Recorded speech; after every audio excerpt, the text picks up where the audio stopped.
जय जिनेन सभी को। आज फिर हम सब यहाँ मिलकर चर्चा करेंगे अपने जीवन को ऊंचा बनाने के लिए। आज का टॉपिक है जैन कुलाचार। आपने अभी तक जाना है या सुना होगा कि जैन कुल में जन्म लेने के बाद 3 बातें हमारी पहचान बन जाती हैं: रात्रि भोजन का त्याग, पानी छानकर पीना और डेली देव दर्शन। जो इसका पालन पहले से कर रहे हैं और जो इसके पीछे का लॉजिक समझने में स्ट्रगल कर रहे हैं, उन सब के लिए ही यह क्लास बनाई गई है। सबसे पहले हमें यह जानना होगा कि जिस जैन कुल यानी जो जैन सिद्धांतों का पालन करे, ऐसा परिवार समझता है कि किसी भी जैन के लिए अहिंसा सबसे बड़ा धर्म है। बाकी सब कुछ जो शास्त्रों में लिखा है, आचार्यों ने और हमारे माता पिता ने हमें बताया, वह इस अहिंसा धर्म के पालन के लिए ही है। यह जैन धर्म पूरी तरह से साइंटिफिक है और बहुत सूक्ष्म लेवल तक जाता है।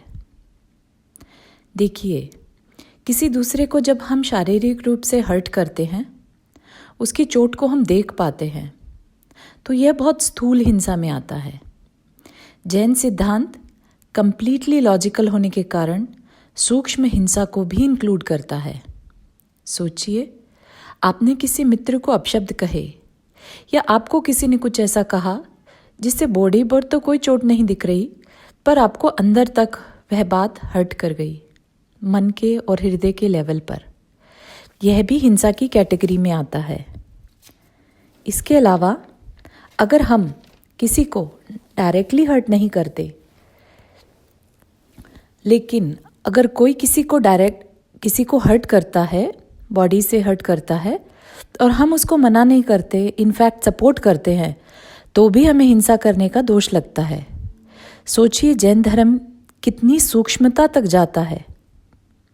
आज ये कुलाचार की बातें हमें कक्षा में सिखाई जा रही हैं, पर पहले आचार्यों के समय में उनके ज्ञान में ये सब बातें क्लियर आती थी, तो सब कुछ भी सिखाना नहीं पड़ता था।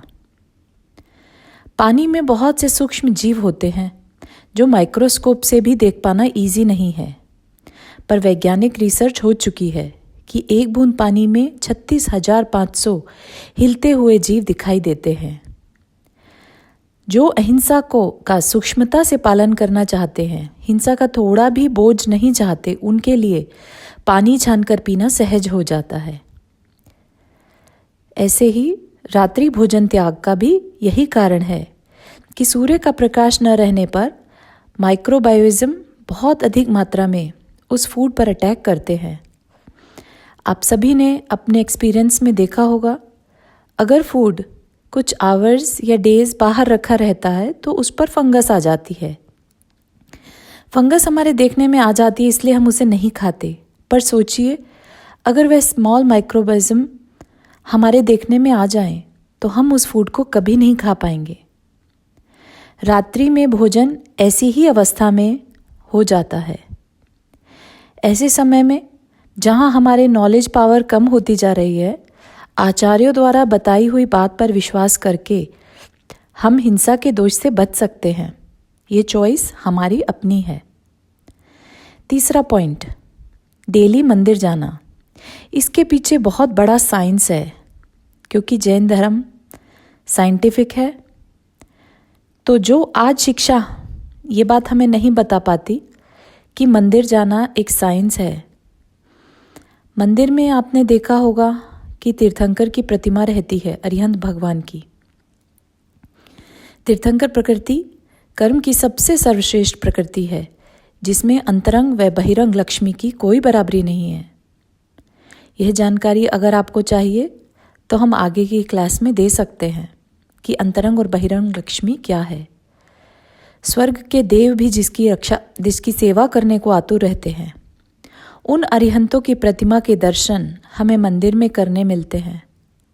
हम उनके जैसा बनने की भावना भाते हैं, और फिर जैसी भावना हम भाते हैं वैसा ही जीवन हमारा हो जाता है। यह एक साइंटिफिक लॉ है। हम उन्हें नमस्कार करते हैं, इससे हमारा अहंकार कम होता है और हमारे अंदर विनय बढ़ती है। हम अपने किसी भी दोष को भगवान के आगे बड़ी आसानी से कहकर हल्का महसूस कर लेते हैं। हमारी श्रद्धा भगवान में होने से हम कभी अपने को अकेला फील नहीं करते। उनकी शांत मुद्रा हमें दिन भर प्रसन्नता देती है। सोचिए, सिर्फ एक नियम से हमारा जीवन कितना ऊंचा उठ गया। आचार्यों ने यह सब पहले ही जान लिया था, इसलिए हमें कुलाचारों को फॉलो करने का ज्ञान दिया, ताकि हमारा जीवन ऊंचा उठ सके और हम हिंसा के दोष से बच सके। आशा करते हैं आपको यह चर्चा पसंद आई होगी। अपने विचार हमसे ज़रूर शेयर करें। जय जिनेंद्र।